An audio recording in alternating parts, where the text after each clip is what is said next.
tired all the time? Do you have joint pain? Do you have recurring injuries, suffer depression, anxiety, or mood swings? Are you infertile, or have you had recurring miscarriages? Do you have problems controlling your weight? Have you been told that it's all in your head? If you answered yes to more than one question, it may be time to consider that the foods you eat may be the source of your distress. Gluten is the protein portion of wheat, rye, and barley grains. It is never fully digested in the human body, but breaks down into a fraction called gluten. For some people, this is not much of a problem, but for others, the immune system reacts to gluten protein and its derivatives as if an infection were present, mounting an inflammatory reaction somewhere in the body.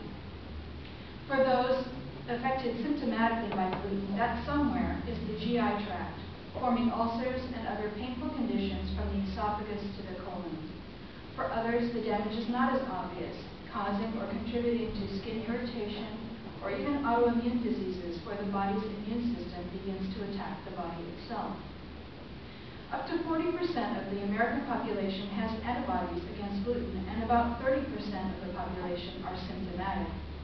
Celiac disease is only one manifestation of gluten sensitivity and should actually be called gluten intolerance. Celiac disease is defined by a severe irritation of the small intestine by gluten and is diagnosable by a blood test.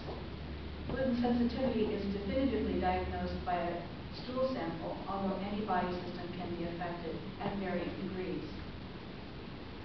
Many Americans have a highly wheat-based diet without even realizing it.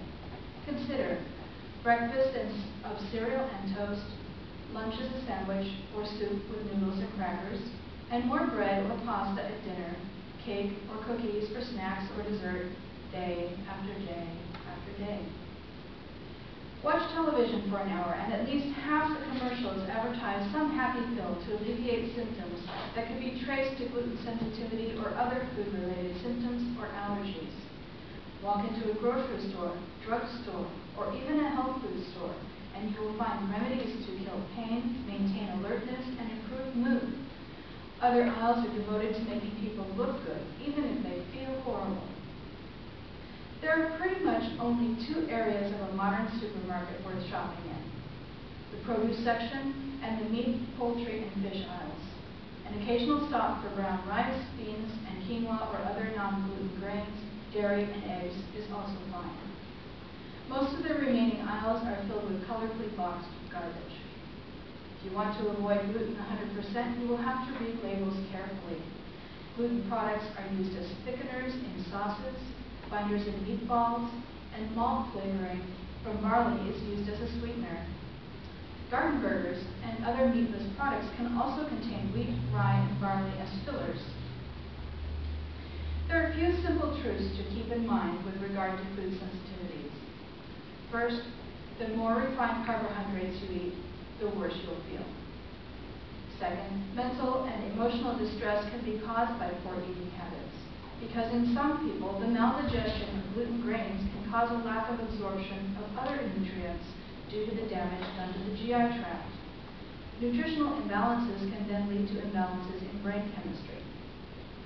Third, gluten sensitivity or other food sensitivity can be a whole body disease. Any organ or system can be damaged. Fourth, proper diet can prevent or reverse most chronic illness. And lastly, trust yourself. If you suspect that something isn't right with your health, trust that feeling. Change your diet and pay attention to how your body responds. Realize it can take a month or more for the body to register enough change to dramatically alter your symptoms. Supplementation with enzymes and minerals can also help. You, and only you, are responsible for what goes into your mouth every day. You do have the power to change your life. Remember, if you decide to talk to your medical doctor about gluten sensitivities, that it does go beyond just celiac disease, which is vastly underreported in itself. And celiac doesn't always follow the exact clinical picture found in your textbooks. Even if your doctor dismisses your concerns, you can take initiative with your own diet. You certainly will not harm yourself eating less to no gluten and refined foods, and you can benefit in ways that you may not have even